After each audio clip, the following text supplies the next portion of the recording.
Sometimes the hardest journey isn't the miles you travel, but the road back to what you left behind. For 30 years, James Caldwell told himself he'd made peace with his choices. He rides back to his old Wyoming cabin, expecting ghosts and silence. Instead, smoke rises from the chimney. Horses stand in the corral. Someone is living in his house. Inside, he finds a woman's shawl, a child's toy, and a letter with his name, 20 years old. The woman he left behind raised a daughter he never knew. That daughter now calls his cabin home. She doesn't know her father just walked through the door. What do you say to a child you abandoned before she was born? Before we continue, tell us where you're tuning in from. And if this story touches you, make sure you're subscribed, because tomorrow I've saved something extra special for you. The dawn came soft over the valley, painting the grassland in shades of amber and gold. James Caldwell sat his horse at the ridgeline, looking down at a place he thought he'd forgotten. 30 years had passed since he'd last seen this view, but his body remembered it like a familiar prayer. The creek still wound through the meadow like a silver thread. The pine forest still climbed the eastern slope in dark waves, and there, nestled against the protection of the hillside, stood the cabin he'd built with his own hands in the summer of 1835. He was 62 years old now, though he felt older. His beard had gone entirely grey, and his hands bore the scars of 3 decades spent alone in the mountains. His pack-horse carried everything he owned: bedroll, rifle, traps, a few cooking implements, and the worn leather saddlebags that held his tobacco and coffee. He'd lived light all these years, moving with the seasons, following the game, answering to no one. But the mountains had grown lonely. He nudged his horse forward, descending the slope with care. The animal picked its way through the sage and bunch grass, and James let his mind drift backward to the man he'd been when he first came to this valley. 28 years old then, full of ambition and restless energy. He'd wanted land of his own, a place where he could prove himself. He'd spent that entire summer cutting timber, notching logs, raising walls. The work had been brutal and satisfying in equal measure. The cabin had taken shape beneath his hands. He'd built it strong, with thick walls to hold against the winter wind. The door he'd carved from a single plank of pine, fitting it so carefully that it hung true and closed tight. He'd even carved his initials into the wood, J.C., deep enough to last. That door had been a promise to himself, a declaration that he was done wandering, ready to settle. He'd been wrong about that. Sarah Mills had arrived in the valley that autumn, traveling with her brother's family, who'd claimed land 5 miles north. She was 23, dark-haired, with eyes the color of creek water. James had seen her at the trading post and felt something shift inside his chest. They'd courted through that winter, if you could call it courting. Mostly they'd talked, long conversations by firelight, sharing stories and dreams. She'd made him laugh, made him think about a future that included more than just survival. By spring, he'd asked her to marry him. She'd said yes. They'd planned a summer wedding. But as the days grew longer and the snow melted from the high passes, that old restlessness had crept back into James's bones. The mountains called to him. The frontier whispered promises of fortune and freedom. He'd told himself he'd make one more trip, one more season trapping, bring back enough pelts to secure their future. Sarah had begged him not to go. Said they had enough, said she didn't need wealth, only him. But James had been young and foolish and certain of his own plans. He'd kissed her goodbye on a May morning, promised to return before autumn, and ridden west toward the high country. He'd never come back. Oh, he'd meant to. That first year he'd done well with his traps, made good money. But by the time autumn arrived, he'd partnered with another trapper named Clayton Webb, and they'd decided to push further west, chase the rumors of virgin territory where beaver were thick as flies. One season became 2, 2 became 5. The years slipped past like water through his fingers. He told himself Sarah would have moved on, found someone better. Told himself she was probably married with children, living a good life. Told himself it was better this way. She deserved a man who could stay put, not a wanderer like him.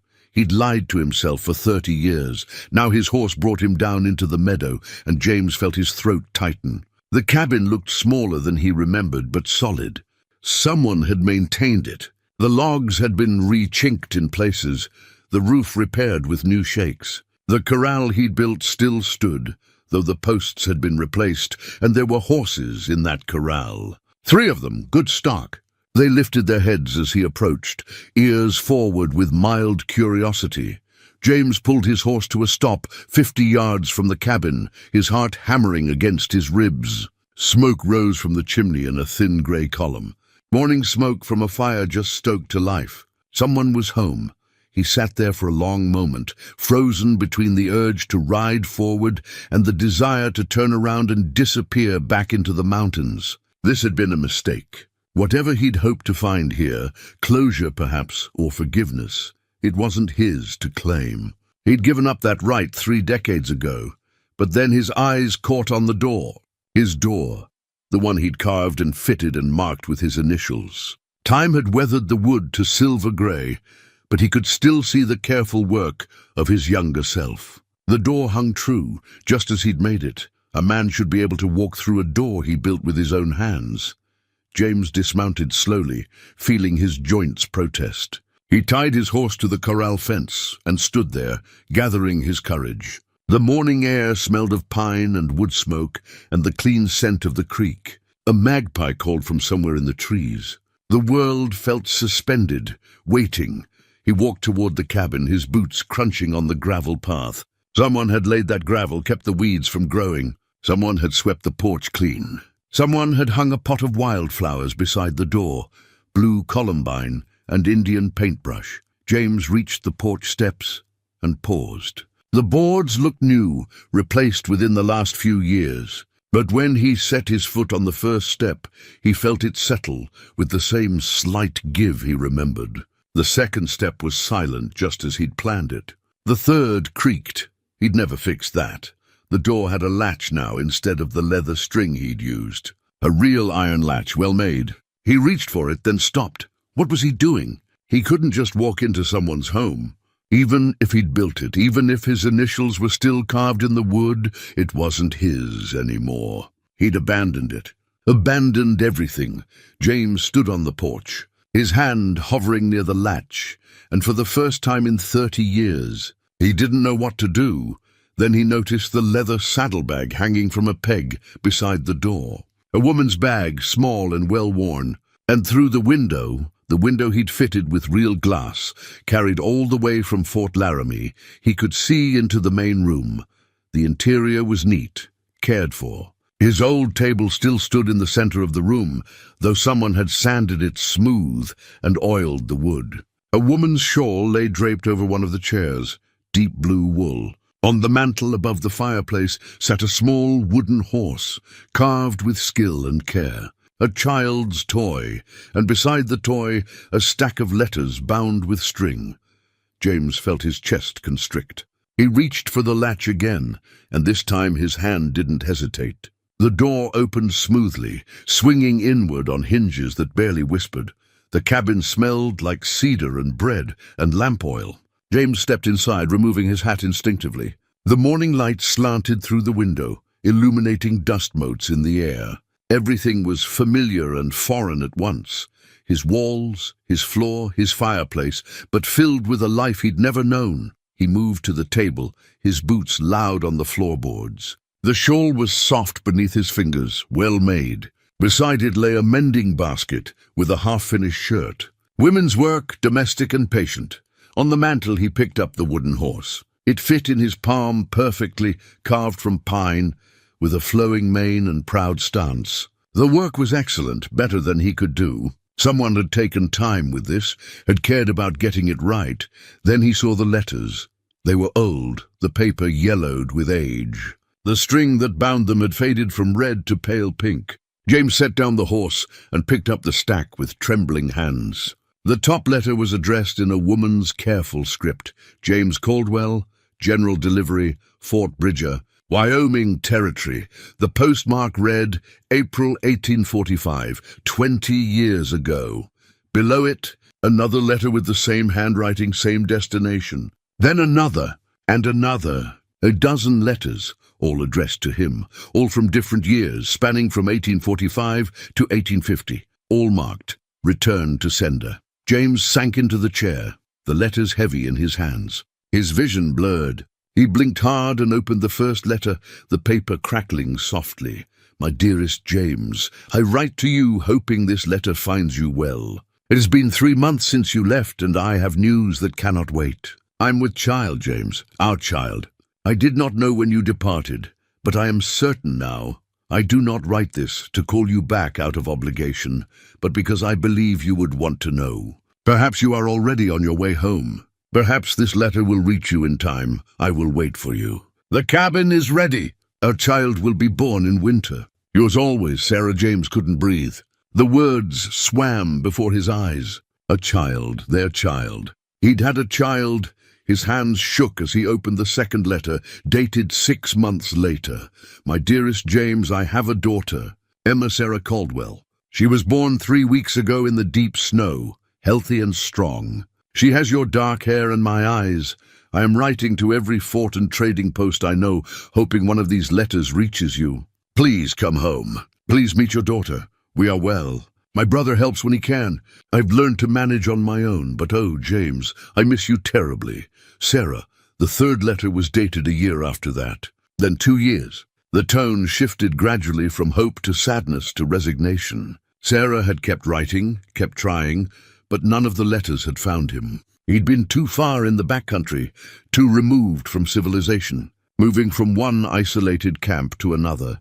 The final letter was dated 1850. 5 years after the first, James, this is the last letter I will write. I do not know if you are alive or dead. I do not know if you simply chose not to return. Either way, I must accept that you are gone. Emma is 5 years old now. She asks about her father sometimes. I tell her you were a good man who loved the mountains. I do not tell her that you loved them more than us. I will raise her to be strong and kind. I will teach her everything I know. And if you ever do return, you will find the door unlocked and the cabin kept. I will not write again. Sarah. James sat in the chair he'd made 33 years ago, in the cabin he'd built with his own hands, holding letters from a woman he'd loved and left. The weight of what he'd lost pressed down on him like a physical thing. He had a daughter, Emma. She was 30 years old now, a grown woman, a woman who'd lived her entire life without knowing her father. And Sarah, God, Sarah, she'd raised their child alone. She'd kept the cabin. She'd kept trying to reach him year after year until hope finally died. Where was Sarah now? Was she? James heard hoofbeats. He stood quickly, the letters falling from his lap to scatter on the floor. Through the window, he saw a rider approaching from the north. A woman on a grey mare, riding with easy confidence. She wore a split riding skirt and a leather vest, her dark hair pulled back in a practical braid. As she drew closer, James felt his heart stop. She had Sarah's eyes. Her face was different, stronger, more angular, but those eyes were creek water catching sunlight. Exactly as he remembered, the rider reined in her horse at the corral, swinging down from the saddle with practiced ease. She paused, looking at James's horse tied to her fence. Her hand went to the rifle in her saddle scabbard. James stood frozen in the center of the cabin, a trespasser in his own home, as his daughter came to find out who'd invaded her house. Emma approached the cabin with her rifle in hand, not pointed, but ready. James watched her through the window, his mouth dry. She moved like someone comfortable with danger, alert but not afraid. She climbed the porch steps without hesitation and pushed the door open wide. Their eyes met across the room. For a long moment neither spoke. Emma took in the scene, the scattered letters on the floor, the old man standing in the center of her home, the look of devastation on his weathered face. Her grip on the rifle tightened, then relaxed slightly. "Who are you?" Her voice was steady, deeper than he'd expected. Not harsh, but firm. James opened his mouth and found he had no words. "How did you introduce yourself to a daughter who didn't know you existed?" "I asked you a question." Emma stepped fully into the cabin, leaving the door open behind her. An escape route, James realized, in case she needed it. "My name is James Caldwell." His voice came out rough, barely above a whisper. Emma's eyes narrowed. She looked at him more carefully now, studying his face. He watched her gaze travel from his grey beard to his weathered hands, to the letters scattered at his feet. Her expression shifted, confusion, then recognition, then something harder. "James Caldwell," she repeated slowly. "The man who built this cabin." "Yes, the man who left in 1835 and never came back." James nodded, unable to speak. Emma's jaw tightened. She leaned her rifle against the wall, but kept herself between James and the door. "My mother told me about you. She said you were tall. Said you had dark hair and kind eyes." She paused. "Said you promised to come back." James started, then stopped. What could he possibly say? "She's dead." Emma's words cut through the air like a blade. 5 years ago, pneumonia. She held on through winter, but spring never came for her. James felt the room tilt. He reached for the back of the chair to steady himself. "Sarah." "That's right. Sarah Mills. She never married. Never took another man's name, though God knows plenty asked." Emma's voice held a bitter edge. "She said she was already spoken for, even if the man who spoke for her never bothered to show up." "I didn't know," James managed. "About you. About any of this. Didn't know or didn't care to find out." Emma moved closer, her creek-water eyes searching his face. "She wrote you letters. Dozens of them. Sent them to every fort and trading post between here and the Pacific. They all came back. I was in the high country. Deep wilderness. I didn't."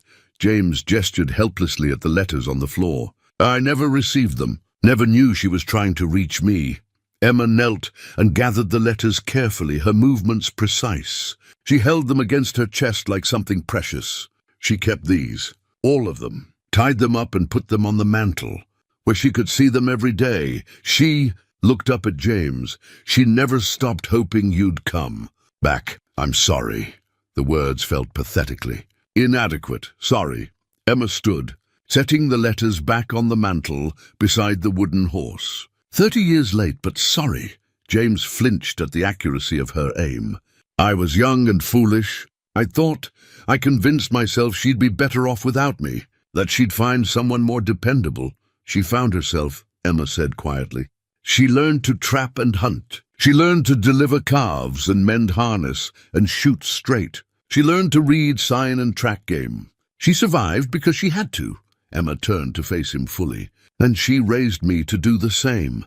James looked at his daughter, really looked at her. She was strong, capable, self-sufficient. Everything Sarah must have been. "She did well," he said softly. I'm what?" Emma's voice held challenge.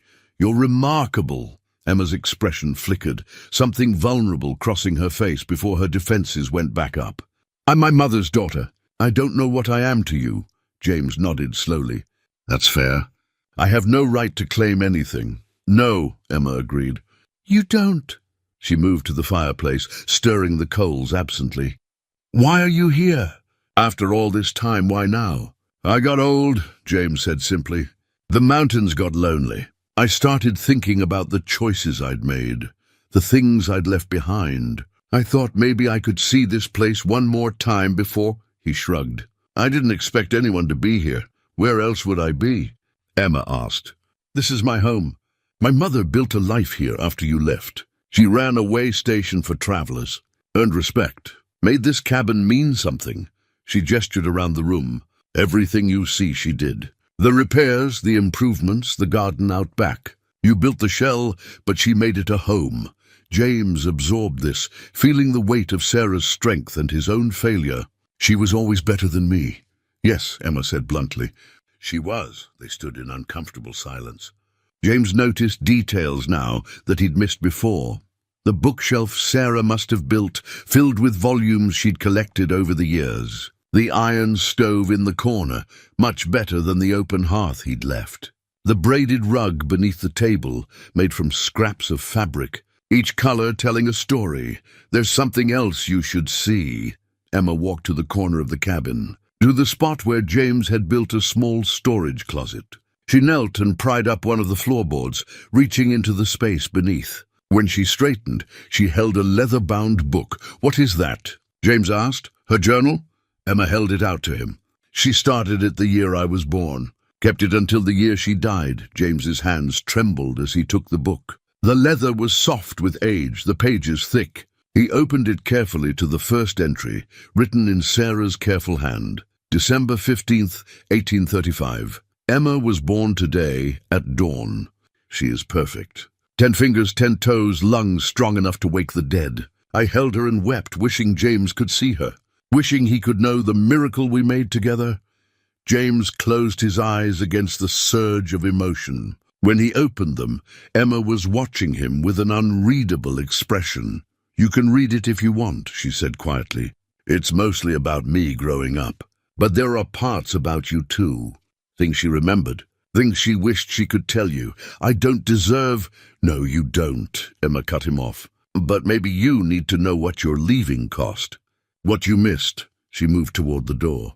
"I'm going to tend my horses. When I come back, I want you to decide whether you're staying for a cup of coffee or riding out. Either way, I need to know." "Emma," James started. She paused in the doorway, her back to him. "That's another thing. I know my name because Mama told me. Told me you two had picked it out together before you left. Emma after your mother, Sarah after mine." She turned her head slightly. "She gave me both names, even though you weren't there to help choose." James felt tears burning his eyes. "I would have loved that." "Loved you. Would have doesn't mean much," Emma said. "But there's still time for will, if you're brave enough." She walked out, leaving James alone with the journal. He sank into the chair and opened the book again, turning pages slowly. Sarah's words painted a picture of a life he'd never known. Emma's first steps, her first words, the year they survived on dried venison and hope. The neighbors who helped, the traveling families Sarah sheltered, building her reputation as a woman of hospitality and strength. There were entries about James, too. Sarah wrote about their courtship with tenderness, remembering small moments he'd forgotten. She wrote about her anger as the years passed and he didn't return. She wrote about forgiveness, hard-won and genuine. One entry, dated 1850, stopped him cold. "I have decided to stop waiting. Not to stop loving, I will carry that until I die, but to stop letting his absence define my life. Emma needs a mother who is present, not one who is always looking toward the horizon. So I put away my hope of his return and focus on what I have. This cabin, this child, this life. It is enough. It has to be." James read that passage 3 times, feeling the knife of it cut deeper each time. Sarah had loved him until it nearly destroyed her, and then she'd chosen to live anyway. She'd chosen Emma, chosen strength, chosen to build something meaningful from the ruins of their broken promise. He turned more pages, watching Emma grow up through Sarah's eyes. She was smart, curious, stubborn. She learned everything Sarah could teach her, and then pushed to learn more. At 15, she'd tracked and killed a bear that had been threatening the livestock. At 20, she'd helped deliver a baby when a traveler's wife went into labor during a storm. At 25, she'd fought off 3 men who'd tried to steal their horses, wounding one badly enough that they never came back. Sarah had raised a warrior, a survivor, a woman of substance and courage. The last entry was dated just a week before Sarah died. "My strength is leaving me. I feel it draining away like water through my fingers." Emma tries to hide her fear, but I see it in her eyes. "She has been the light of my life, the reason I kept going when everything else failed. If James ever returns, and some foolish part of me still hopes he might, I pray he sees what a gift she is. I pray he doesn't run again. Emma deserves a father who stays. If he can't be that man, I hope he has the decency to ride past without stopping. Better no father than one who leaves." James closed the journal carefully, his vision blurred. He sat for a long time with his head bowed, feeling the full weight of 30 years of absence. Sarah had asked for so little, just that he return, just that he stay, and he'd given her nothing. But Emma was here, living, breathing proof that Sarah had created something beautiful despite his failure. Emma, who had every right to hate him, who could have sent him away without a second thought. Emma, who had offered him coffee and a choice. James heard footsteps on the porch. He wiped his eyes quickly and stood, setting the journal carefully on the table. When Emma entered, she found him standing straight, his hat in his hands. "I'd like that coffee," James said quietly. "If the offer still stands." Emma studied him for a moment, then nodded. "It stands." She moved to the stove where a pot sat ready. "1 cup. Then we talk about what happens next." "Fair enough." Emma poured 2 cups and handed one to James. They sat across from each other at the table. The journal between them like a bridge or a barrier. James couldn't tell which. "I read some of it," James said. "About you growing up. About your mother's strength." "She was the strongest person I ever knew," Emma said simply. "I can see that. And I can see where you got it from." James wrapped his hands around the warm cup. "Emma, I know I have no right to ask anything of you, but I need you to understand I never knew. If I had known about you, about Sarah being pregnant, would you have come back?" Emma asked, cutting to the heart of it. James opened his mouth to say yes, then stopped. He owed her honesty at least. "I want to say yes. But I was a different man then. Selfish, restless. I don't know if I would have had the courage to stay, even knowing about you." Emma's expression softened slightly at his honesty. "At least you're not lying to me." "I won't lie to you," James promised. "You deserve better than that." They drank their coffee in silence. Outside, the morning sun climbed higher, filling the valley with light. James watched Emma's face, seeing Sarah in every line and angle, but seeing someone new too. Someone forged by hardship into something unbreakable. "I'd like to stay a few days," James said finally. "Not in the cabin. I can camp in the barn or out by the creek. But I'd like to help with repairs, if you'll let me. And I'd like—" He paused, searching for words. "I'd like to know you, if you're willing." Emma set down her cup.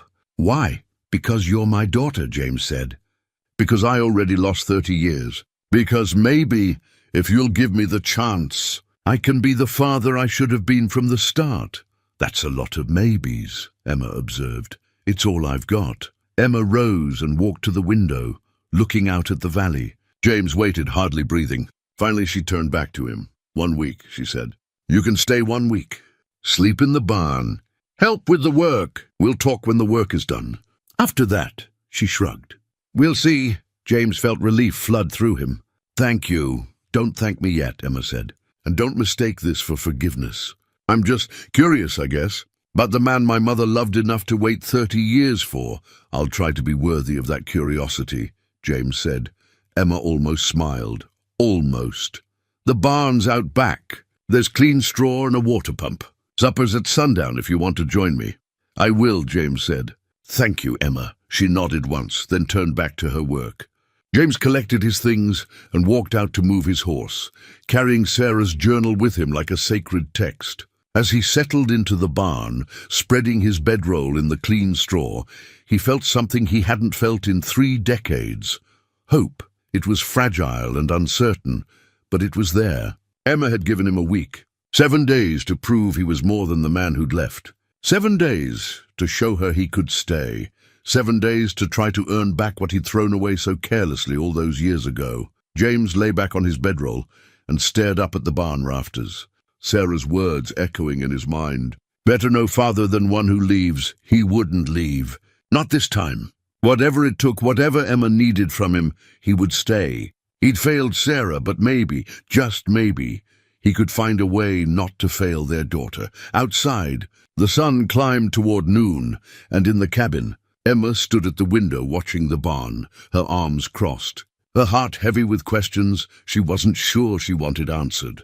The first morning James woke before dawn, out of habit. 30 years of mountain living had trained his body to rise with the birds. He lay in the straw for a moment, disoriented by the enclosed space. The barn smelled of hay and horses and leather, domestic smells he'd almost forgotten existed. He rose quietly, not wanting to disturb Emma if she was still sleeping. But when he stepped out into the grey pre-dawn light, he saw smoke already rising from the cabin chimney. Emma was up, had probably been up for an hour already.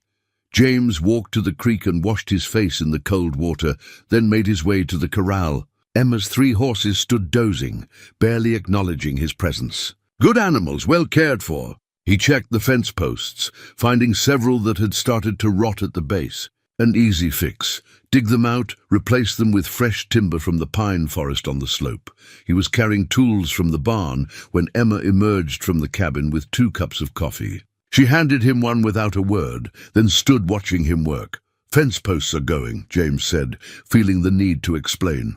"Thought I'd replace them before they fail completely," Emma nodded. "Been meaning to get to that.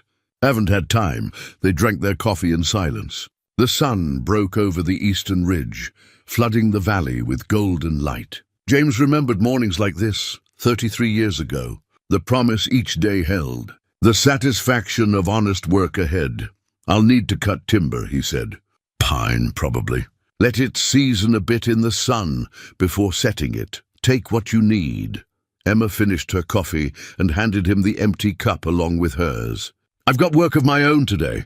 Checking trap lines up north." James felt surprise. "You run trap lines?" "Mama taught me." Emma's tone carried pride. "How do you think we survived?" "Way station brings in some money, but not enough. Pelts help fill the gaps. What are you trapping?"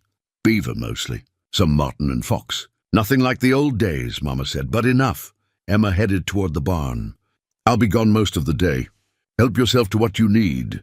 James watched her saddle her grey mare with efficient movements, checking the cinch twice, settling her rifle in its scabbard. She swung up into the saddle and paused, looking down at him. "Don't go in the cabin unless there's an emergency," she said. "That's my space. I understand." Emma nodded and rode north, her horse moving at an easy lope.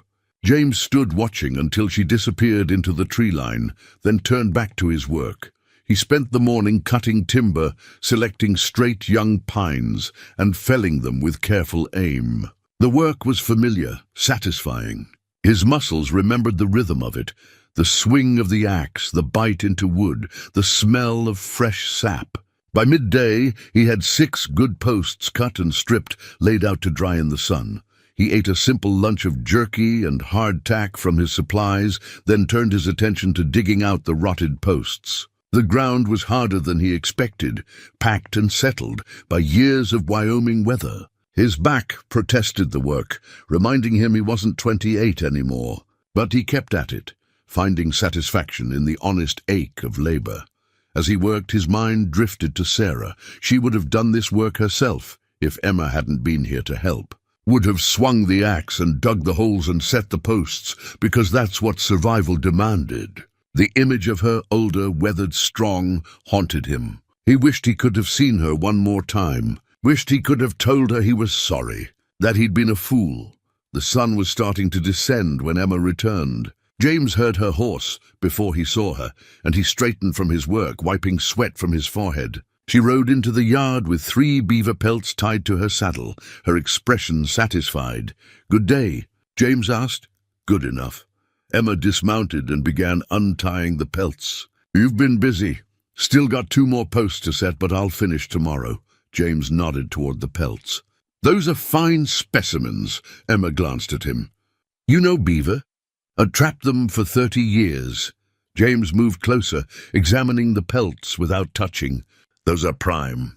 Winter coat just coming in. You'll get good money for those." Something shifted in Emma's expression, not quite approval, but acknowledgement. "Mama always said patience was the key to good trapping. Set your traps where the beaver want to go, not where you want them to be." She was right. James smiled slightly. "That's the first lesson any good trapper learns. Most never do." Emma carried the pelts into the barn to stretch and dry them. James followed, watching as she worked with practiced efficiency. She'd set up a good operation, stretching frames, scraping tools, salt barrels. Everything organized and maintained. "You do good work," James said quietly. Emma didn't look up. "I learned from the best." They fell silent again, but it felt less tense than before. More like 2 people who didn't quite know each other yet, but were starting to find common ground. That evening, Emma invited him in for supper. The cabin felt warm and welcoming, lamplight casting soft shadows on the walls. She'd made a simple stew, venison and vegetables from her garden, and fresh biscuits. They ate at the table James had made, using dishes Sarah must have collected over the years. "This is good," James said. "Thank you," Emma nodded. "Mama always said meals taste better when they're shared." James set down his spoon. Will you tell me about her? About what she was like? Emma looked up, studying his face. Whatever she saw there must have satisfied her, because she began to speak. She was kind, Emma said. That's what I remember most. People would come through. Travelers, families heading west, traders, and she'd feed them, give them a place to sleep. She never turned anyone away, even when we didn't have much ourselves. James listened, picturing Sarah opening their cabin to strangers, offering hospitality with the same generosity she'd once shown him. She taught me to read and write, Emma continued. Had maybe a dozen books, but we read them over and over. She said education was the only thing nobody could take from you. Emma paused. She was strong too, had to be. There were times, especially that first winter after I was born, when we barely made it. But she never gave up, never stopped fighting. She sounds remarkable. She was. Emma's voice softened. She used to sing while she worked. Old songs mostly, hymns and ballads. I can still hear her voice sometimes, when the wind's right. James felt his throat tighten. I wish I could have heard that. So do I, Emma said quietly. Then more firmly, tell me about your life. The 30 years you were gone. It was James's turn to gather his thoughts. It was lonely, he admitted. I didn't realize how lonely until near the end. I convinced myself I was happy, just me and the mountains, answering to no one. But that's not happiness. That's just avoiding pain. What made you leave? Emma asked. Really leave, I mean. Not the excuses you told yourself, but the real reason. James considered lying, then remembered his promise. No lies. I was afraid, he said. Afraid of being trapped. Afraid of failing at being a husband and father. My own father. He wasn't a good man. Drunk, angry, quick with his fists. I was terrified I'd turn out like him, did you? Emma's gaze was direct, no. But I failed in a different way. I ran instead of fighting my fear. Left Sarah to face everything alone. James met her eyes. Running doesn't make you free. It just makes you alone. Emma absorbed this. Mama used to say fear was like a wolf. Ignore it, and it'll chase you forever. Face it and you might get bit, but at least you'll know what you're dealing with. James smiled despite himself. She was wise. She had to be. Emma stood and began clearing dishes. She didn't have the luxury of running away. The words stung, but James didn't flinch from them. They were true. He helped her clean up, learning where things went, falling into an easy rhythm. When the work was done, they sat on the porch as darkness fell over the valley. The stars came out one by one, bright and clear in the mountain air. I used to sit here with Mama, Emma said quietly. She'd tell me stories about when she was young. About the dances in town, the friends she had, the dreams she carried. She paused. She told me about you too. Said you were the first man who'd ever made her feel truly seen. James closed his eyes against the pain. I saw her. I just didn't have the courage to stay and keep seeing her. Do you now? Emma asked. Have the courage, I mean? I'm here, aren't I? For now, Emma said. But staying 1 week isn't the same as staying a lifetime. No, James agreed. It's not. They sat in silence, listening to the night sounds. Crickets, a distant owl, the soft movement of horses in the corral. James thought about Sarah sitting in this same spot, looking out at this same valley, waiting for someone who never came. I found something today, Emma said suddenly. While I was checking traps, she reached into her vest pocket and pulled out a small wooden box. It was in Mama's things. I'd never seen it before. She handed him the box. It was cedar, smooth from handling, with a simple latch. James opened it carefully. Inside was a ring, not an expensive ring, just a simple band of silver, slightly tarnished with age. But James recognized it immediately. He'd bought it from a tinker in Fort Laramie, spent everything he had on it. He'd planned to give it to Sarah when he returned from that one last trapping season. She kept it, Emma said softly. All those years. Never wore it, but never got rid of it either.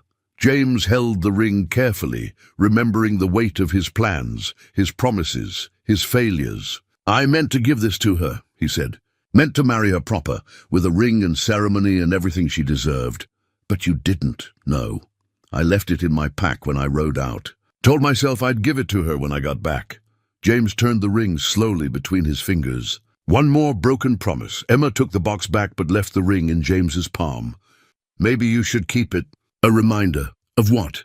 Of the man you were. And the man you're trying to become. Emma stood. I'm going to bed.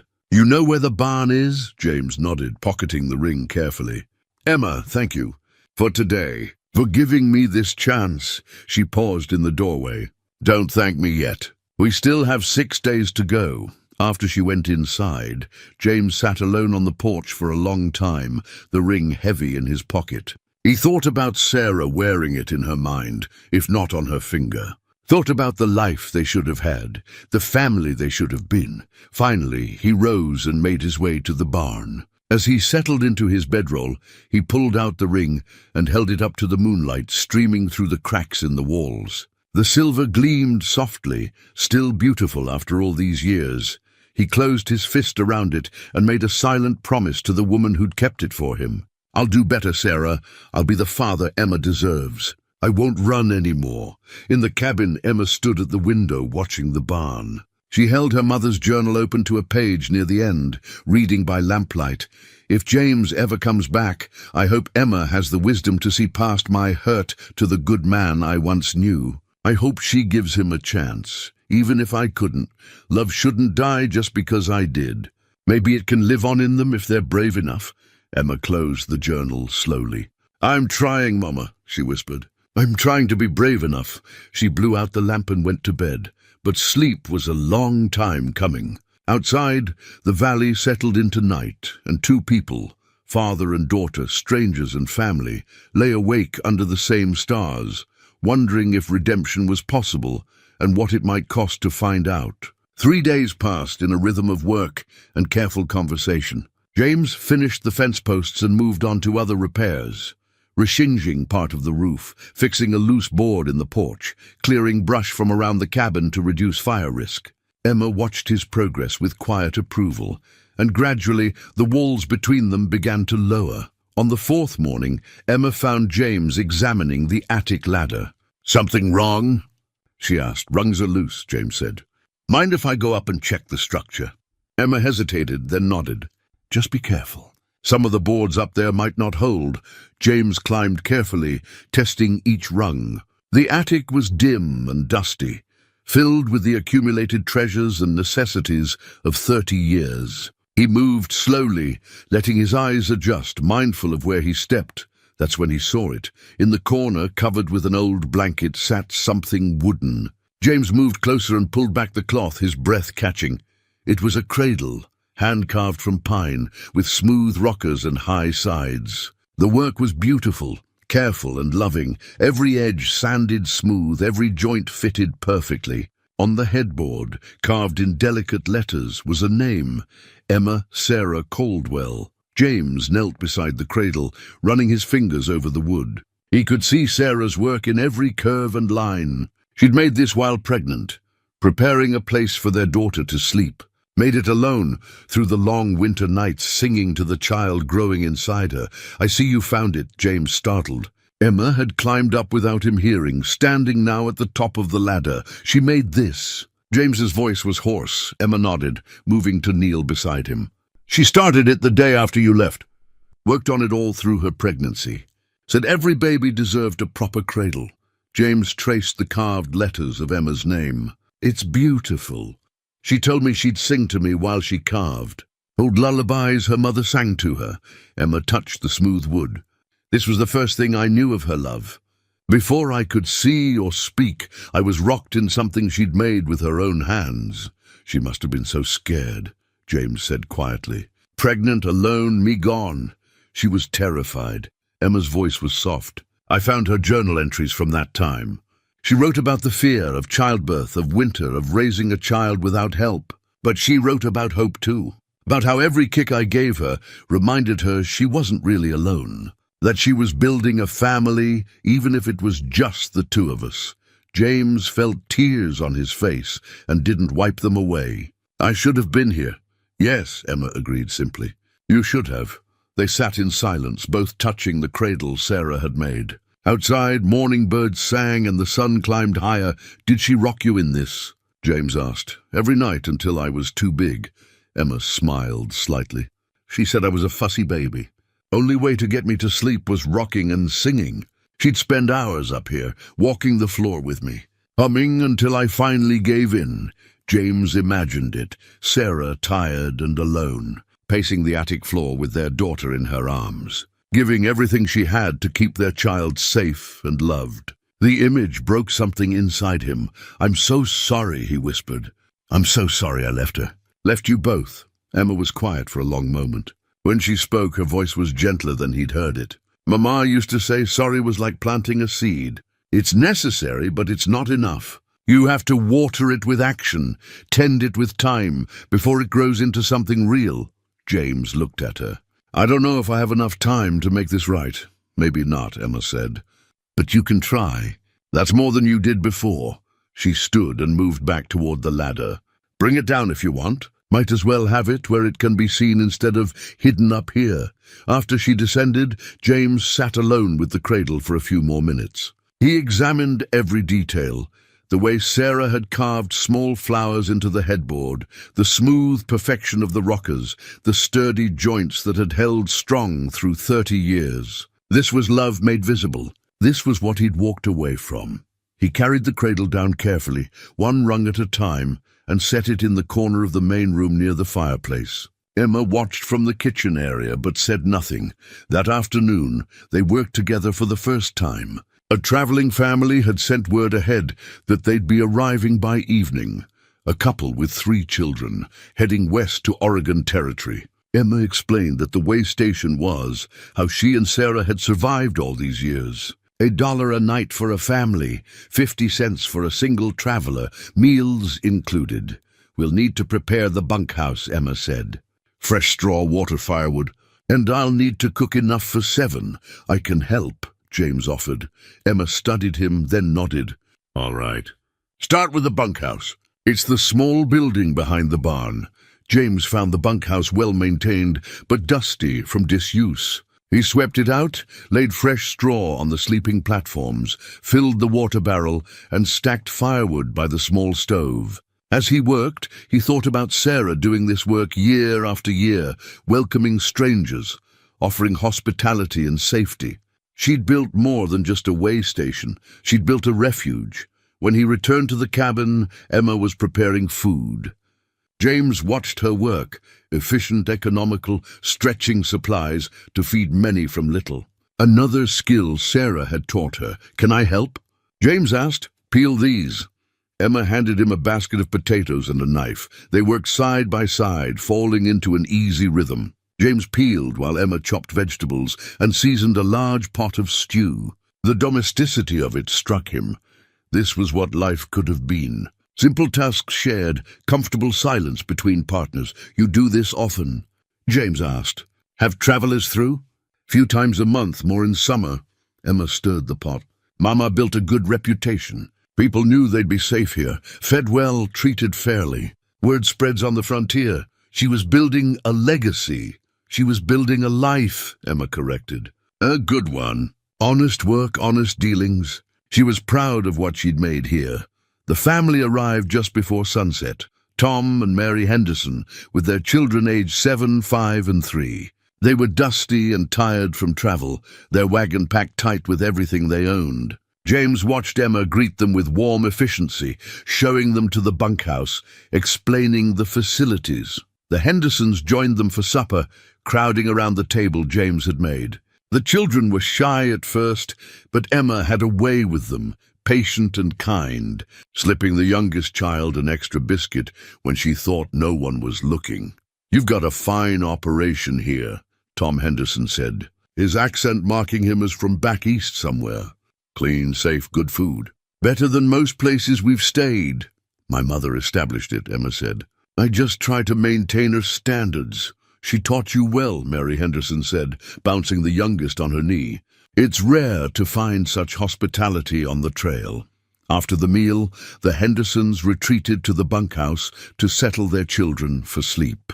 James helped Emma clean up, washing dishes while she stored the leftovers. "You were good with them," James observed. "The children especially," Emma shrugged.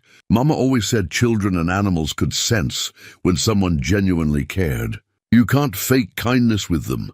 Your mother was right about a lot of things. She was right about everything, Emma said quietly. Then, surprising him, she added, except maybe one thing. What's that? Emma dried her hands slowly. She used to say some people weren't meant to settle down, that the frontier called to certain souls, and they had to answer. She said maybe you were one of those people, and she shouldn't have tried to change you. James set down the dish he was washing. That's generous of her. Too generous. Is it true, though? Emma asked. Are you one of those people? James considered the question carefully. I thought I was. For 30 years, I convinced myself the mountains were where I belonged. But the truth is, I was running, using the wilderness as an excuse not to face my own fears. He looked at Emma directly. Your mother didn't try to change me. She just offered me something real, and I was too much of a coward to accept it. Emma nodded slowly, processing this. And now I'm old enough to know the difference between freedom and loneliness. Between choosing a path and running from one. James paused. The mountains are beautiful, Emma, but they're cold comfort when you're dying alone. They finished the dishes in silence. When they stepped out onto the porch, the valley was dark except for lamplight from the bunkhouse and a sky full of stars. Tell me something about her I don't know, Emma said suddenly. Something from when you two were together. James thought back across the decades. She laughed at everything. Not nervous laughter, but genuine joy. I'd never met anyone who found so much delight in ordinary things. Once we were walking by the creek, and a frog jumped right into her path. She laughed so hard she had to sit down. Emma smiled. She kept that. Even when things were hard, she'd find something to laugh about. Said laughter was cheaper than medicine and twice as effective. She used to sing while she cooked, James continued. Nothing fancy, just old ballads. Her voice wasn't perfect, but it was real, honest. He paused. I can still hear it sometimes when I let myself remember. What was her favorite song? Barbara Allen. She sang it all the time. Said it reminded her that love was worth fighting for, even when it hurt. Emma's expression shifted, recognition, then something deeper. She sang that to me. Every night when I was small, I never knew why she chose that song. Because she believed in love, James said quietly. Even after I left, even after I broke her heart, she still believed it was real and worth having. They stood together, father and daughter, separated by 30 years of absence, but connected by the woman who had loved them both. The night air was cool, carrying the scent of pine and sage. I miss her, Emma said softly. Every day I miss her. So do I, James replied. Even though I have no right to. Emma turned to look at him. You know what the hardest part is? Watching you grieve for her makes me angry. Because where was that grief 30 years ago? Where was it when she needed you? James accepted the accusation without flinching. It was buried, hidden under excuses and cowardice. But it was always there, Emma. I just didn't let myself feel it until it was too late. That's not good enough. No, James agreed. It's not. Emma wrapped her arms around herself against the night chill. My mother deserved better than grief that came too late. She deserved a man who stayed, who built a life with her instead of running away from it. Yes, she did. So what are you doing here, James? Really? Emma's voice carried frustration and pain. Are you here because you actually care, or because you finally got lonely enough to remember what you threw away? The question cut deep because it was fair. James took a long breath before answering. Both, maybe. I won't lie and say it's all noble. I got old and scared and lonely, and I came back hoping to find something I'd lost. But Emma, he turned to face her fully, meeting you, learning about your mother, seeing what she built, it's shown me what I really lost. Not just a woman and a child, but a purpose, a meaning. Sarah created something beautiful here, and you've continued it. That's a legacy worth more than anything I did in 30 years of wandering. Pretty words, Emma said. But her tone was less sharp. Maybe, but they're true. James gestured toward the cabin, the valley, everything Sarah had built. I can't change the past. Can't give your mother back the 30 years I stole from her. But I can honor what she created. I can try to be the father she wanted me to be, even if I'm 30 years late. Emma was quiet for a long time. Finally, she said, she left me a letter. To give you if you ever came back? James felt his heart skip. She did? It's sealed. I haven't read it. Emma looked at him steadily. I've been trying to decide whether to give it to you or burn it. What did you decide? I don't know yet. Emma moved toward the cabin door. Maybe in a few more days. We'll see. She went inside, leaving James alone on the porch. He sat down on the steps, looking up at the stars, thinking about Sarah writing him one final letter. What would she say? Forgiveness or condemnation? Hope or goodbye? He didn't know if he was ready to find out, but he would be. He owed Sarah that much, to face whatever truth she'd left for him, however much it might hurt. In the bunkhouse, the Henderson children slept peacefully, safe and warm. In the cabin, Emma prepared for bed, her mother's sealed letter hidden in the wooden box with the wedding ring. And in the barn, James lay awake, wrestling with ghosts and possibilities. With the past he couldn't change, and the future he might not deserve. The valley held them all, the living and the memory of the dead, under the vast Wyoming sky, where tomorrow would bring another chance to prove that redemption wasn't just a word, but something you could build with time and truth and steady hands. On the fifth morning, Emma woke James before dawn. "Get dressed," she said through the barn door. "We've got work to do." James pulled on his boots and found her waiting by the corral, with both horses saddled. "Where are we going?" "Checking the north trap line. It's a two-person job, and you said you know trapping." She handed him the reins to her spare horse. "Time to prove it." They rode north through the gray pre-dawn light, following a trail only Emma could see.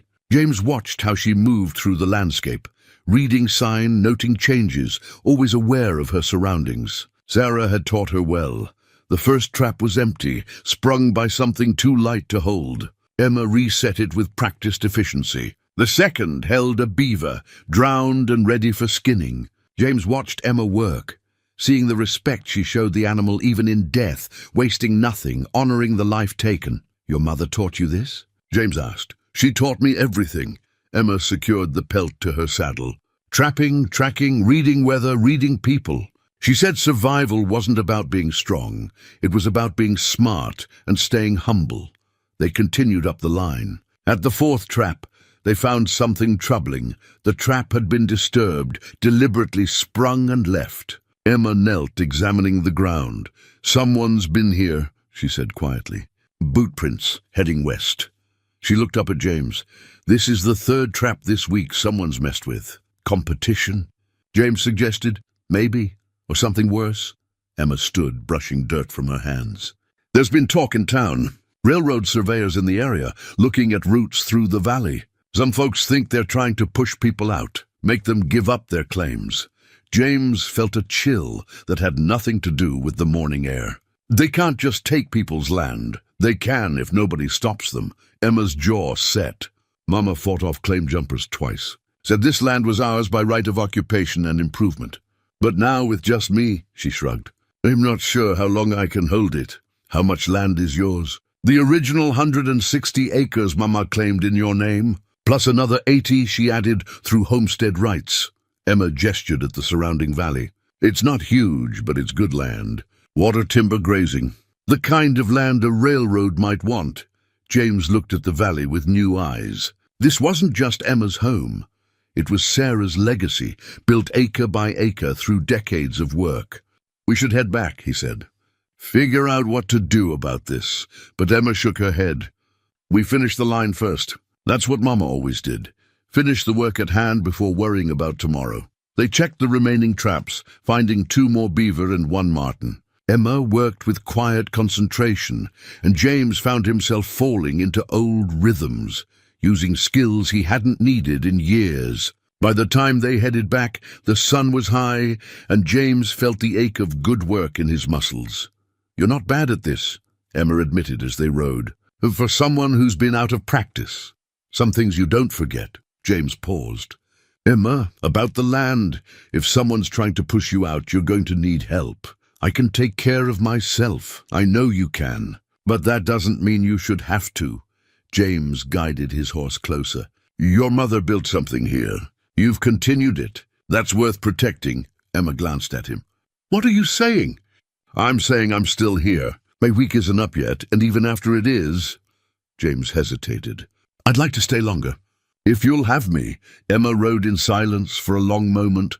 Why? So you can play at being a father for a while, then leave when it gets hard?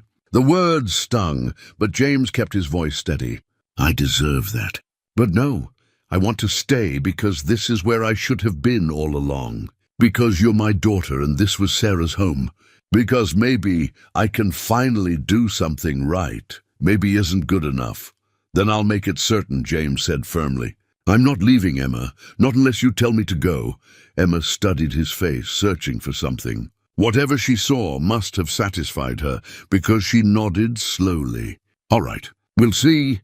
Back at the cabin they found a rider waiting, an older woman on a sturdy pinto. She waved as they approached, her weathered face breaking into a smile. Emma Caldwell. Been too long, girl, Mrs. Patterson. Emma dismounted quickly, embracing the woman. What brings you out this way? It came to warn you. The woman's smile faded. Railroad's making moves. They've got surveyors all through the valley, and they're telling folks they need to sell or move. Some are taking the money and leaving. Emma's expression darkened. They can't force us out, maybe not legally, but they've got ways. Mrs. Patterson glanced at James. Who's this? This is... Emma hesitated. This is James Caldwell. My father. Mrs. Patterson's eyes widened. James Caldwell. But I thought Sarah said you were gone, James finished. I was, for too long. But I'm back now. The older woman studied him with sharp eyes. Sarah was my friend. Good woman. Didn't deserve to be left alone. No, ma'am, she didn't. But she's gone now, and Emma's here. Mrs. Patterson turned back to Emma. Point is, the railroad's pushing hard. They're claiming some of the old claims aren't valid, trying to force sales. You need to make sure your papers are in order. Emma nodded. Mama kept everything. Deed, homestead papers, all of it. Good, because they're going to look for any excuse. Mrs. Patterson mounted her horse. You watch yourself, Emma, and you... She pointed at James. If you're really back, you better be here to help. Not cause more trouble. Yes, ma'am, James said quietly. After Mrs. Patterson rode off, Emma and James stood in the yard, the weight of this new threat settling over them. We need to see those papers, James said. Make sure everything's documented properly. Emma led him into the cabin and pulled out a wooden box from beneath her bed. Inside were carefully preserved documents, the original land claim, dated 1835 and signed by James Caldwell. Homestead papers from 1850, filed by Sarah Mills, tax receipts, proof of improvements, letters from neighbors attesting to continuous occupation. James examined each document carefully. These look solid. The original claim is in my name, but I abandoned it. The homestead papers are in Sarah's name, but... He paused, seeing something. These list her as Sarah Mills Caldwell, Emma nodded. She never legally married you, but she took your name anyway. Said it was right since she was raising your child on your land. James felt the weight of that choice. Sarah claiming his name, even when he'd abandoned her. Maintaining his claim, even when he'd walked away. She was protecting the land, and protecting you, but is it legal? Emma asked. If they challenge it, I don't know, James admitted. The original claim is mine, but I've been gone 30 years. They could argue abandonment. The homestead papers are in Sarah's name, but she used my name without legal right. It's complicated, so what do we do? James looked at his daughter, strong, capable, worried for the first time since he'd met her. We go to town tomorrow. Talk to someone who knows land law. Make sure we understand what we're dealing with. That evening, they prepared for the trip in tense silence. Emma packed the documents carefully, while James checked the horses and gear. When darkness fell, they sat on the porch, neither quite ready to go inside. Tell me more about her, Emma said suddenly. About when you were together. I've heard Mama's version my whole life. I want to hear yours. James leaned back, searching his memory. She was different from anyone I'd known. Most women on the frontier were worn down by it, made hard by survival. But Sarah, she stayed soft where it mattered, kind. She'd stop to help an injured bird or talk to a child. But she was tough too. Once a drunk trader tried to cheat me on pelts, and Sarah called him out right there in front of everyone. Made him recalculate fair price, or she'd make sure everyone knew he was crooked. Emma smiled. That sounds like her. She was brave, James continued. Really brave, not just the absence of fear. When we first talked about building here, about claiming this land, she didn't hesitate. Just said, if we're going to do it, let's do it right. She had vision, could see what this place could become. She used to tell me about her dreams for this place, Emma said quietly. A real way station with multiple buildings, an orchard, maybe even a school someday, for families settling nearby. She paused. She only got part of it done, but what she did do was remarkable, James said. Emma, your mother turned this cabin into a refuge. She built a reputation, a business, a life. That's more than most people accomplish with twice the help. She did it without you. Yes, James acknowledged. And she shouldn't have had to. But the fact that she did, the fact that she succeeded despite my failure, that says everything about who she was. Emma was quiet for a moment, then reached into her pocket. I've decided, she said, pulling out an envelope. You should read this. It was the letter. The one Sarah had left for him. James took it with trembling hands. Are you sure? No, but Mama wanted you to have it, so Emma stood. I'll be inside. Read it out here where she used to sit. After Emma went in, James sat alone with the letter. The envelope was yellowed with age, sealed with wax that had cracked but held. His name was written across the front, in Sarah's careful hand. For James, if he returns. He broke the seal carefully and unfolded the pages inside. Sarah's handwriting filled 2 sheets, and he could almost hear her voice as he read. My dearest James, if you are reading this, then you have come home. I hope it is not too late, though I suspect by the time you receive this letter, I will be long gone from this world. I have tried many times to write this letter, and each time I find myself uncertain what to say. Should I tell you I'm angry? I am. Should I tell you I never stopped loving you? I haven't. Should I tell you that your daughter is the finest person I have ever known? She is. The truth is all of these things and none of them. The truth is I made peace with your absence a long time ago. Not because I wanted to, but because I had to for Emma's sake. A child needs a present parent, not one who is always looking toward the horizon, waiting for someone who will never come. But I never forgot you. James, never stopped wondering if you were alive, if you were happy, if you ever thought of us. I told myself it didn't matter, that we were fine without you. And we were fine. We survived and even thrived. But there was always a space where you should have been. An empty chair at the table, a missing voice in our conversations. I do not write this to make you feel guilty, though I suspect you will. I write it because you should know what your leaving cost. Not in money or comfort, but in the small moments that make a life. Emma's first steps, her first words. The night she was sick with fever, and I thought I might lose her. The day she learned to ride. The afternoon she asked why her papa didn't love us enough to stay. I told her you did love us. I told her sometimes people have to choose between different kinds of love. And the mountains called to you in a way we couldn't. I told her it didn't mean you loved us less. Just that you loved differently. I do not know if I was lying to her or to myself, but here is what I do know. Emma is strong and good and true. She has your restless spirit but my steady heart. She will test you because she needs to know if you are real or just another ghost. Be real for her, James. If you cannot be anything else, be honest. She deserves that much, and if you have the courage, if you have truly changed, then stay. Not for me, because I am gone. Not even for Emma, though she needs you more than she will admit. Stay, because it is the right thing to do. Stay, because this land, this home, this life we built, it deserves someone to carry it forward. I have left the door unlocked for you. I've kept your claim alive in my name. I have raised our daughter to be forgiving, even when she has every right to be hard. Do not waste these gifts. I loved you, James Caldwell. Loved you through the leaving and the absence and the long, lonely years. I hope, wherever you have been, that you found what you were looking for. But if you didn't, if you came home empty-handed and seeking forgiveness, know that I forgave you long ago. The question is whether you can forgive yourself. Take care of Emma. Love her as she deserves. And when the mountains call to you again, because they will, remember that true strength isn't in answering every call, but in knowing which ones matter most. Yours always. Sarah James read the letter twice, tears running unchecked down his weathered face. Sarah's words were a gift he didn't deserve.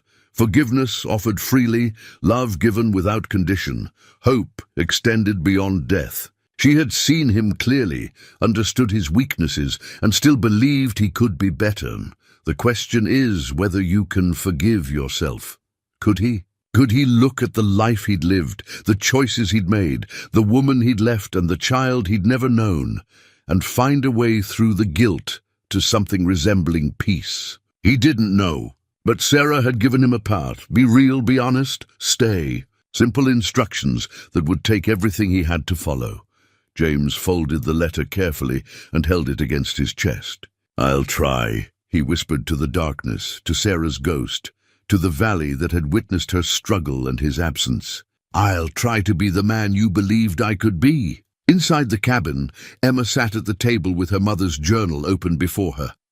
She'd read Sarah's final entries so many times she had them memorized. But tonight, with her father outside reading Sarah's last words to him, she turned to a page she usually skipped, one that hurt too much to revisit. "Emma asked me today why her papa left. She's 8 now, old enough to understand absence, young enough to still believe in magic and happy endings. I told her what I always tell her, that he loved the mountains, that he wasn't ready to settle, that it wasn't about us, but she looked at me with those creek water eyes, his eyes, and said, 'Didn't he love us more than mountains?' I had no answer. Because the truth is, I don't know. Maybe he did and left anyway. Maybe he didn't, and I was a fool for waiting. Either way, my daughter deserves better than maybe. So I told her this: your papa is on a journey, and when people go on journeys, sometimes they lose their way home. But that doesn't mean home stops being there. We're still here, Emma. We're still his home, even if he never finds his way back to us." She thought about that, then asked, "What if he does come back?" "Then we'll be here waiting," I said. "Will you forgive him?" Such a simple question from a child's mouth. Will I forgive him? Can I? I don't know. But I hope I can teach Emma to forgive, even when I'm not sure I can do it myself. Emma closed the journal slowly. Her mother had taught her forgiveness without ever fully forgiving herself for hoping, had taught her strength while carrying the weight of abandonment, had taught her love while nursing a broken heart. And now James was here 30 years late, carrying his own weight of regret and sorrow. Emma didn't know if she could forgive him, didn't know if she even wanted to. But her mother had left the door unlocked, had kept the faith, had believed in the possibility of redemption. Maybe Emma could believe in it too, just maybe. 3 days after the fire, a rider arrived at dawn. James was already up, working on clearing the bunkhouse ruins, when he saw the man approaching, older, heavy-set, wearing a marshal's badge. James Caldwell. The man called. That's right. James set down his shovel and waited. The marshal dismounted, his expression grave. "Name's Ben Cooper, town marshal. Need to talk to you and Miss Emma about the fire." Emma emerged from the cabin, rifle in hand, but lowered. "Marshal Cooper, took you long enough to come investigate?" "Been busy," Cooper said. "Railroad's keeping me running. But I'm here now." He looked at the ruins. "What happened?" "Someone burned our bunkhouse," Emma said flatly. 3 nights ago. Found a broken kerosene lamp at the door. It was deliberate." Cooper walked around the site, examining the evidence without touching anything. "You have any enemies, Miss Emma? Anyone who'd want to hurt you?" "The railroad wants our land," James said. "We were in town that day, talked to Timothy Walsh about protecting our claim. That evening, this happened." "That's a serious accusation," Cooper said carefully. "You got proof?" "Common sense," Emma replied. "We go to town, establish we're not selling, come home to find our building burned. What would you call it?" Cooper sighed heavily. "I'd call it circumstantial. Look, I'm not saying you're wrong, but I can't arrest anyone based on timing and suspicion. I need evidence." "We found the lamp," James said, "which proves someone used a lamp to start a fire. Doesn't prove who." Cooper pulled out a notebook. "I'll file a report. But unless you can give me names, witnesses, or physical evidence connecting someone specific to this fire, there's not much I can do." "How convenient," Emma said bitterly. Cooper's expression hardened. "Miss Emma, I knew your mother, respected her, but I'm the law here and I have to follow it. You want justice, you need proof. You want revenge, you're on your own, and I'll have to arrest you for whatever you do." Before Emma could respond, they heard horses, multiple riders, approaching fast. James grabbed his rifle from where it leaned against the cabin wall, and Emma raised hers. Cooper's hand went to his pistol. 6 riders came into the yard, all armed, all wearing the hard looks of men used to violence. At their head rode Clayton Webb, looking relaxed and confident. "Morning, Marshal," Webb said pleasantly. "Caldwell." "Miss Emma heard about your fire. Terrible tragedy. What do you want, Webb?" James asked. Webb dismounted slowly, his men staying in their saddles. "I'm here on behalf of the Union Pacific Railroad to make you a generous offer. $10,000 for your property. That's well above market value considering the current difficulties." "Not interested," Emma said immediately. "Don't be hasty," Webb continued. "Think about it. $10,000. You could buy land anywhere, start fresh. No more," he gestured at the ruins, "unfortunate accidents." "That sounds like a threat," Cooper observed.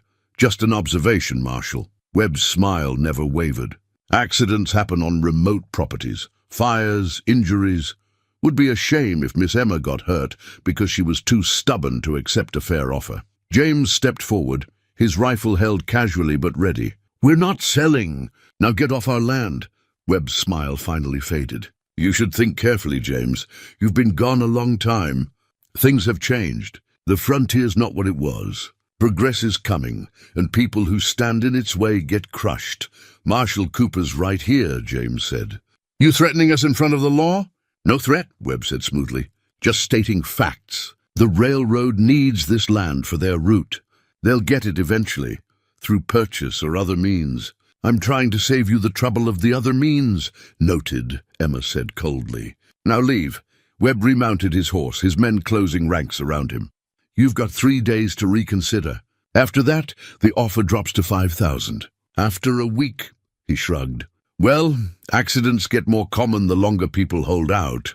After Webb and his men rode off, Cooper turned to James and Emma. "That was close to a threat, but not quite over the line. If anything happens, anything at all, you send for me immediately." "Like you'll do something," Emma muttered. "I will if I can," Cooper said firmly. "But I need evidence. Real evidence." He mounted his horse. "Be careful, both of you. Webb's dangerous, and the railroad doesn't like hearing no." After Cooper left, James and Emma stood in the yard, both feeling the weight of what had just happened. 3 days, Emma said. "They're giving us 3 days before they escalate." "We need help," James said. "Walsh, maybe some of the neighbors." "Walsh is a lawyer, not a fighter. And the neighbors have their own problems." Emma set her jaw. "No, we handle this ourselves. Emma, we can and we will." She turned to face him. "You want to prove you're staying? This is how we fight for this land together, or we lose it. Those are the only choices." James nodded slowly. "Then we fight. But smart, not reckless. We fortify, we prepare, and we don't give them any excuse to claim we started trouble." They spent the rest of that day and the next 2 preparing. James reinforced the cabin doors and shutters. Emma laid in extra ammunition and supplies. They took turns on watch, sleeping in shifts, always alert. On the afternoon of the 3rd day, Timothy Walsh arrived with unexpected news. "I've been digging into the land records," Walsh said, spreading papers on the table. "And I found something strange." "Very strange. What?" Emma asked. Walsh pulled out an old document. "This is a death certificate for James Caldwell, filed in 1847. Says he died in the mountains. Body never recovered." James felt ice in his stomach. "That's not possible." "I'm right here." "Exactly." Walsh tapped the document. "Someone filed a false death certificate." "And look at the witness signature." James leaned closer, then felt his blood run cold. "Clayton Webb.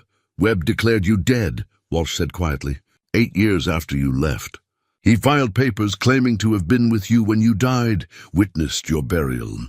Based on this certificate, your land claim was declared abandoned and opened for new filing. But Mama claimed it, Emma protested. She maintained it. Under your father's name, yes.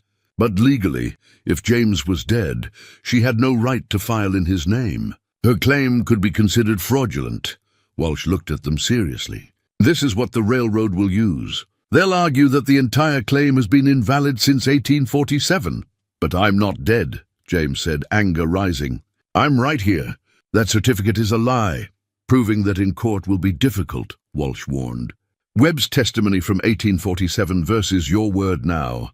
You've been gone 30 years. People will question whether you're really James Caldwell or just someone claiming to be him to steal the land. Emma stared at the document. Why would Webb do this? What did he gain? Walsh pulled out another paper. After your claim was declared abandoned, guess who filed a new claim on this property? Webb, James said flatly. Webb. He claimed it in 1848 but never occupied it.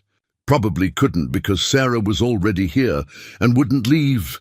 He eventually let the claim lapse, but, Walsh paused, he never filed the proper abandonment papers. Technically, he might still have a legal claim to this land. The room fell silent as the implications sank in. Webb hadn't just threatened them. He'd laid legal groundwork decades ago to steal the land James had abandoned. So what do we do? Emma's voice was strained. We prove James is who he says he is, Walsh said. And we prove Webb's death certificate was fraudulent. But it won't be easy. We'll need witnesses, documentation, evidence that James has been alive this whole time. I have my trapping licenses, James said. Records from Fort Bridger, other places, from after 1847, Walsh interrupted. Which could help if we can find them. But we need more. We need people who knew you before and after 1847. People who can swear you're the same James Caldwell. James thought hard. There was a trader named Samuel Ross. We did business for years. He knew me from 1840 to 1860. Is he still alive? I don't know. Last I heard, he retired to Fort Laramie. I'll find him, Walsh said, making notes. Anyone else? Old trappers, James said. Mountain men I worked with. But most are dead or scattered. Find whoever you can. Walsh gathered his papers. We've got maybe 2 weeks before the railroad pushes this to court. If we can't prove your identity and invalidate that death certificate, Emma loses everything.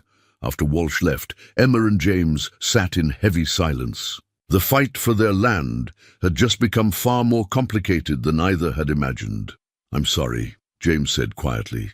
If I'd been here, if I'd never left, Don't, Emma cut him off. We can't change the past. We can only deal with what we have now, which is Webb, holding fraudulent papers, and 30 years of my absence working against us. Emma looked at him steadily. We also have you here now, alive, real. That has to count for something. Maybe not enough. Then we make it enough. Emma stood. You said you wanted to prove you're staying. Here's your chance. We find your witnesses. We prove you're alive. We show Webb and the railroad and everyone else that this land belongs to the Caldwells, and no amount of legal trickery will change that. James felt something shift inside him. Fear giving way to determination. You're right, we fight. With lawyers and witnesses and whatever else it takes. And if that doesn't work? James met his daughter's gaze. Then we fight with everything we have. But we don't give up. Not on this land. Not on each other. Emma nodded, and for the first time since James had returned, he saw something like trust in her eyes. Not complete trust, that would take time. But the beginning of it, the possibility. They spent the evening making plans. James wrote down every name he could remember. Traders, trappers, military men he'd dealt with over 30 years. Emma compiled evidence of Sarah's occupation and improvements. Together, they built their defense against a claim filed in darkness and lies. As night fell, James took first watch again. He sat on the porch with his rifle, looking out at the valley Sarah had claimed and Emma had maintained. This land was worth fighting for, not just because it was valuable, but because it represented something larger, the idea that honest work and faithful stewardship meant something. That a promise made, even one kept by a woman alone, still held weight. He thought about Webb filing that false death certificate, thinking James would never return to challenge it. Webb had been right for 23 years, but not anymore. James Caldwell was home. He was alive, and he would fight for every inch of ground Sarah had held in his name. Inside the cabin, Emma sat at the table with her mother's journal open to the last page. Sarah's final words stared up at her. "Take care of Emma, love her as she deserves. And when the mountains call to you again, because they will, remember that true strength isn't in answering every call, but in knowing which ones matter most." Emma closed the journal softly. "He's trying, Mama," she whispered. "I think he's really trying." Outside, the stars wheeled overhead in their eternal dance, indifferent to human struggles and hopes. But in the valley below, two people prepared to fight for what was theirs, armed with truth and determination, and the memory of a woman who had never stopped believing in second chances. Webb stood slowly, all eyes turning to him. His confidence had cracked, replaced by something harder and more desperate. "Your Honor, I sign that certificate in good faith." James had disappeared into the mountains. No one had seen him for months. "I assumed—" "You assumed," Judge Thatcher repeated. "But you didn't confirm. You didn't recover a body. You simply declared him dead and filed papers that would invalidate his claim." The judge's voice grew stern. "Mr. Webb, did you benefit from Mr. Caldwell's supposed death?" Harrison jumped up. "Your Honor, Mr. Webb isn't on trial here." "He is now," Judge Thatcher said flatly. "He signed a legal document declaring a man dead. That man is sitting in my courtroom, very much alive. Someone lied, and I intend to find out why." He looked at Webb again. "Answer the question. Did you benefit?" Webb's jaw clenched. "I filed a claim on the abandoned property in 1848, yes. But I never occupied it because Sarah Mills refused to leave. Eventually, I let the claim lapse." "Because you couldn't force her out," James said quietly. "Because she was stronger than you expected. Mr. Caldwell," Judge Thatcher warned, "you'll have your chance to speak. Mr. Webb, why did you declare James Caldwell dead?" The courtroom was absolutely silent. Webb looked at his lawyers, at the railroad men behind him, then at James. Something ugly crossed his face. "Because he deserved it," Webb said finally. "He abandoned that land, abandoned that woman, walked away from everything like it meant nothing. So yes, I declared him dead. The land was wasted on him." "That wasn't your decision to make," Judge Thatcher said. "Someone had to make it." Webb's composure shattered. James Caldwell was a coward who ran from responsibility. That land could have been mine, could have been developed properly. Instead, it sat there with a woman barely surviving on it, all because Caldwell couldn't commit to anything but his precious mountains. James stood, his voice level but hard. "You're right about one thing. I was a coward. I ran from responsibility, abandoned the woman I loved, missed 30 years with my daughter. But I'm here now, and I'm not running anymore. You stole my legal standing through fraud, Webb. You tried to erase me from existence because I wasn't there to stop you." "You gave me the opportunity," Webb shot back. "You were gone, James. For 30 years you were dead to everyone who mattered. I just made it official by committing fraud," Judge Thatcher said sharply. "Mr. Harrison, your client has just admitted to filing a false death certificate for personal gain. That's a criminal offense." Harrison looked stricken. "Your Honor, we had no knowledge of this. The railroad relied on these documents in good faith. The railroad hired Mr. Webb, knowing his history with this property," Walsh interjected. "They knew he had a personal interest in acquiring this land." "That's not good faith. That's deliberate." Judge Thatcher held up his hand for silence. "Gentlemen, here's what I see.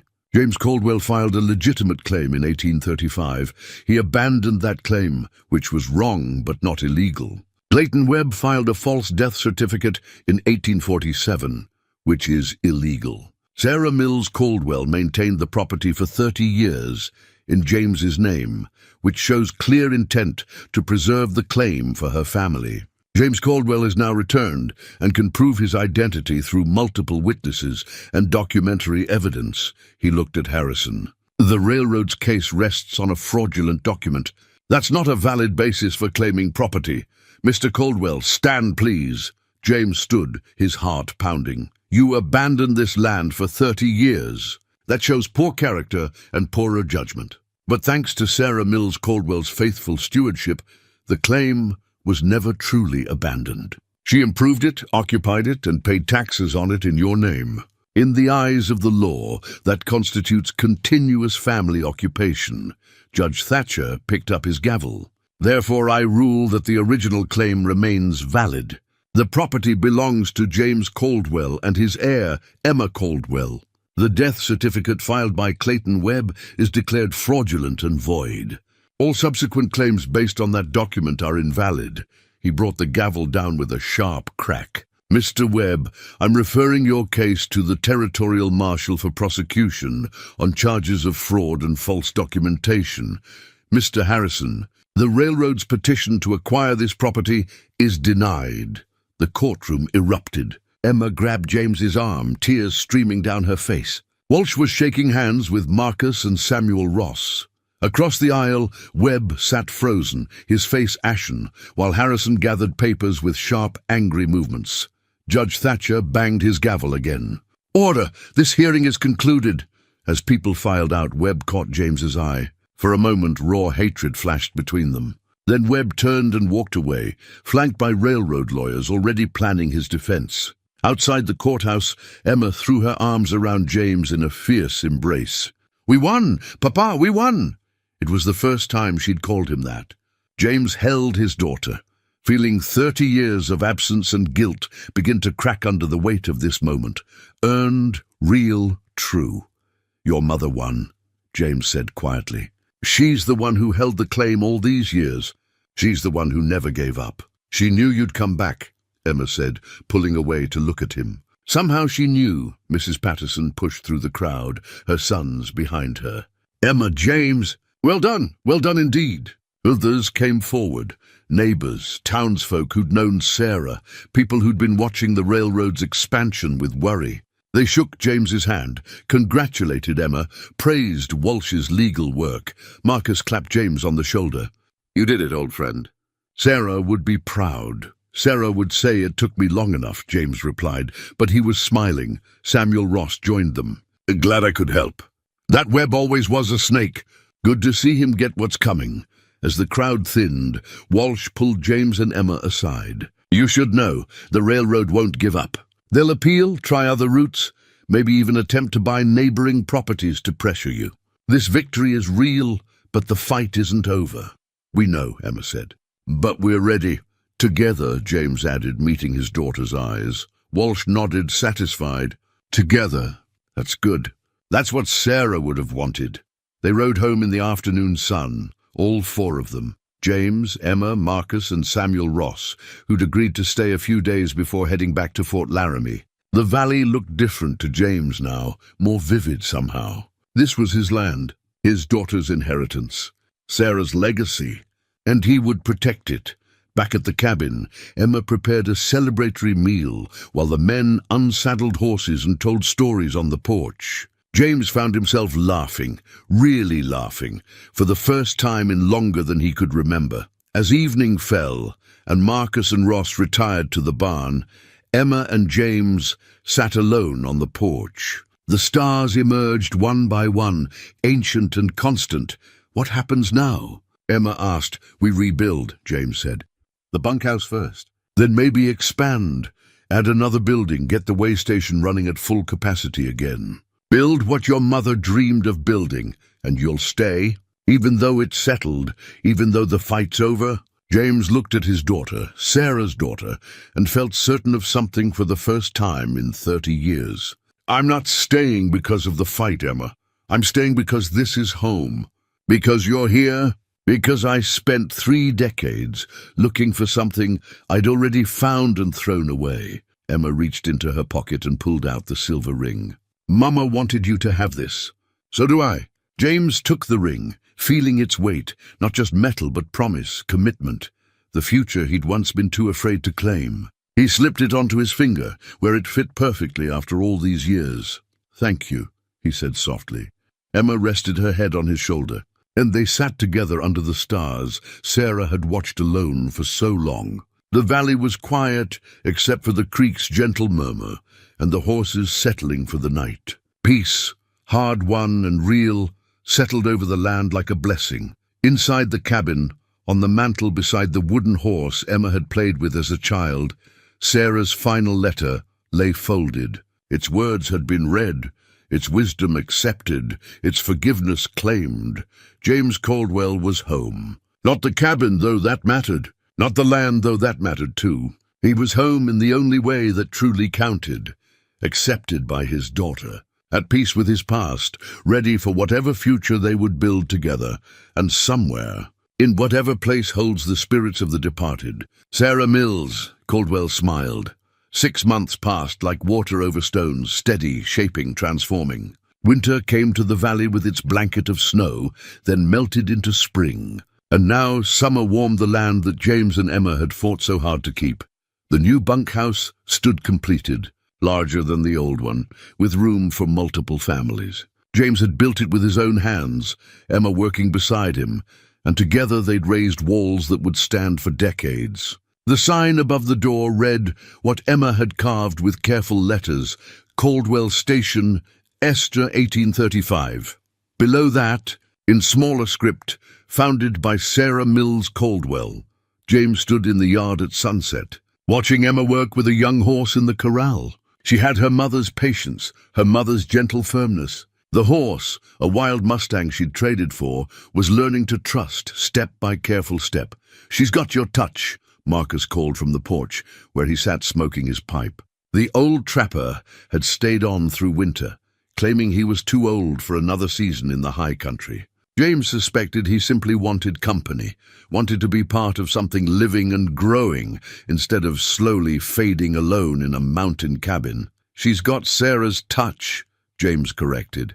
"I'm just learning," and he was learning, not just about horses, but about being a father, about showing up each day, about keeping promises, about the small, steady work of building trust that had been broken 30 years ago.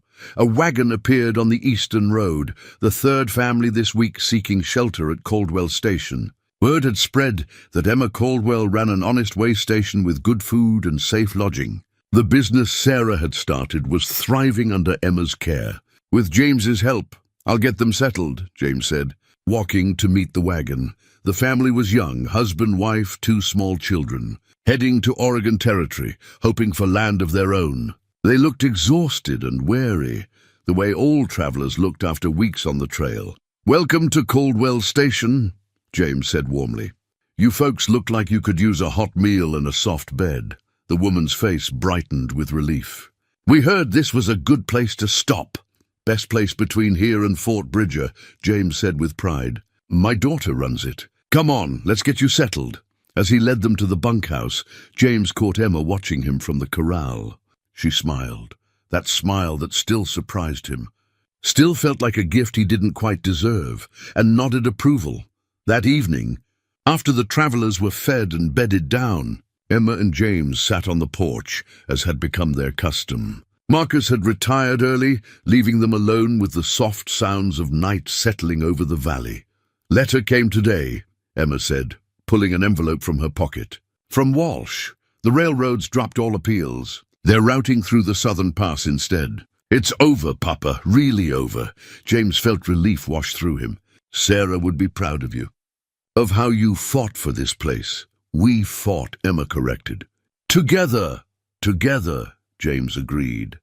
Emma was quiet for a moment, then said, "I've been thinking about something. The way station is doing well. Better than Mama ever managed, actually, with both of us running it. We've got money saved. What are you thinking?" "An orchard, like Mama always wanted. Apple trees, maybe some pears, and," Emma hesitated, "maybe a small school. There are families settling nearby now. Their children need education. Mama taught me, but not every child has that."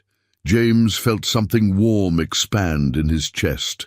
"Your mother would love that. She always believed in education." "I'd need help," Emma said. "Someone to teach. I can read and write fine, but teaching a classroom, that's different." "We'll find someone," James said. "Maybe a young teacher heading west, looking for a place to settle. We've got the room, the resources. It could work." They sat planning into the night, building Sarah's dream forward into something even larger. The way station would expand, yes, but also become a true center for the growing community. A place of learning and growth, not just rest for travelers. Later, as James prepared for bed in what had once been Sarah's room, Emma had insisted he take it, saying her mother would want him there. He noticed something new on the mantel. The wooden cradle had been moved from the corner, placed prominently where everyone could see it, and inside the cradle lay a note in Emma's handwriting. For the next generation. James picked up the note, reading it again. The next generation. Emma was thinking ahead, imagining a future with children of her own. Grandchildren for James. Family continuing forward. Built on the foundation Sarah had laid and Emma had protected. He carefully placed the note back in the cradle and looked around the room. So much had changed, yet so much remained the same. The walls he'd built still stood strong. The fireplace he'd laid still gave warmth. But everything was different now, filled with life and purpose and the dailiness of family. On the table sat Marcus's ledger, which the old trapper had gifted to Emma. "Your history," Marcus had said. "Keep it safe." Beside it lay Sarah's journal, Emma's constant companion. Past and present, woven together, James walked to the window and looked out at the valley. The moon was rising, painting everything in silver light. The corral where Emma's horses stood, the new bunkhouse. The garden Emma tended, the creek that had run through this land since before humans came and would run long after they were gone. This was home. Not just the place, but the feeling.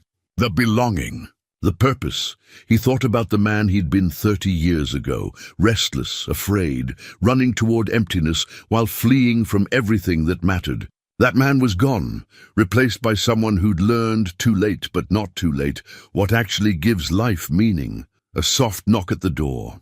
"Papa, you still awake?" "Come in." Emma entered, wearing her nightdress, looking younger and more vulnerable than she ever allowed herself to appear during the day. "I couldn't sleep. I keep thinking about Mama, wishing she could see all this, see us together." James opened his arms and Emma came to him, letting herself be held like the child she'd never gotten to be with him. "She sees," James said quietly. "Somehow, somewhere she knows. And she's proud of you, Emma, so proud. And you? Is she proud of you?" James considered the question seriously. "I hope so. I'll never know for certain. But I hope, that she'd see I finally became the man I should have been. That I'm trying every day to deserve the second chance she gave me by keeping my claim alive." Emma pulled back, looking up at him. "She loved you. Even at the end, even after everything, she loved you. Her journal makes that clear, I know. And I loved her. Still do in my way. But Emma," he cupped his daughter's face gently, "my life now is about you, about building what she started, about being the father you deserved all along." "You are," Emma said softly. "You are that father now." They stood together in the moonlight, and James felt something settle inside him, the last piece of guilt, the last whisper of doubt, finally finding peace. The next morning, James woke to find Emma already up working in the garden. He joined her, and together they planted seeds for the fall harvest. Simple work, satisfying work, the kind of work that builds a life. "I was thinking," Emma said, as she patted soil around a tomato plant, "we should put up a marker for Mama, something proper, in that spot by the creek where she liked to sit. That's a good idea. What would you want it to say?" Emma was quiet for a moment. "Sarah Mills Caldwell. Beloved mother, faithful steward, builder of dreams." "Perfect," James said, his voice thick. "I'll carve it myself. Make it beautiful." She'd like that. They worked in companionable silence, father and daughter, building the future on the foundation of the past. The sun climbed higher, warming the valley, and from the bunkhouse came the sounds of the traveling family preparing to continue their journey westward. Life continued. Days turned to weeks to months. The orchard was planted. 20 apple trees and 10 pear trees, which would take years to bear fruit but would feed families for generations. A young school teacher arrived, a woman from Boston seeking adventure, and Emma hired her on the spot. By autumn, 12 children were learning their letters in a converted storage building. Marcus passed peacefully in his sleep one winter night, a smile on his weathered face. They buried him on the hillside, overlooking the valley, where he could see the mountains he'd loved. He died happy, Emma said. He died home, and through it all James stayed. Through harsh winters and dry summers, through difficulties and small triumphs, through the grinding daily work of running a way station and the quiet joy of evening conversations on the porch. He stayed because staying was what mattered, because running had cost him everything that counted, and staying had given him everything he'd never known he needed. 2 years after the trial, Emma married a rancher from the next valley over, a good man named Thomas, who reminded James painfully of himself at that age, but steadier, more grounded. James walked Emma down an aisle of wildflowers, gave her hand to Thomas, and welcomed him into the family with full heart. When Emma's first child was born, a daughter, she named her Sarah. James held his granddaughter and wept, feeling the circle complete. Sarah Mills Caldwell's legacy would continue, carried forward by the granddaughter she'd never met, raised in the home she'd protected, surrounded by the love she'd kept alive through 30 years of absence, and on quiet evenings, when the work was done and the valley lay peaceful under the stars. James would sit on the porch and talk to Sarah. He'd tell her about Emma's happiness, about little Sarah's first smile, about the orchard coming into bloom. He'd tell her about the students learning in her name, about the way station thriving, about the community growing around the foundation she'd laid. He'd tell her he was sorry. Still sorry, always sorry for the years he'd missed and the burden she'd carried alone, and he'd thank her. Thank her for her strength, her faithfulness, her refusal to give up on a dream even when the dreamer had abandoned it. Thank her for raising Emma to be strong and kind and willing to forgive. Thank her for keeping the door unlocked, for maintaining his claim, for believing somehow, against all evidence, that he might someday find his way home. "I'm home now, Sarah," he'd whisper to the night. "I'm home and I'm staying. You can rest now. Emma's safe. The land is safe. Everything you built, everything you fought for, it's all going to be all right." And in the silence that followed, in the gentle movement of wind through the grass and the distant cry of an owl hunting, James would feel something like peace, something like forgiveness, something like the whispered response he'd been seeking for 30 years. "Welcome home, James. Welcome home." The valley held them all, the living and the memory of the dead, in its ancient embrace. The cabin still stood stronger than ever. The creek still ran, eternal and clear. And above it all, the mountains James had once loved stood silent and beautiful, no longer calling him away from what mattered most. He was home. Finally, truly, completely home, and that was exactly where he would stay.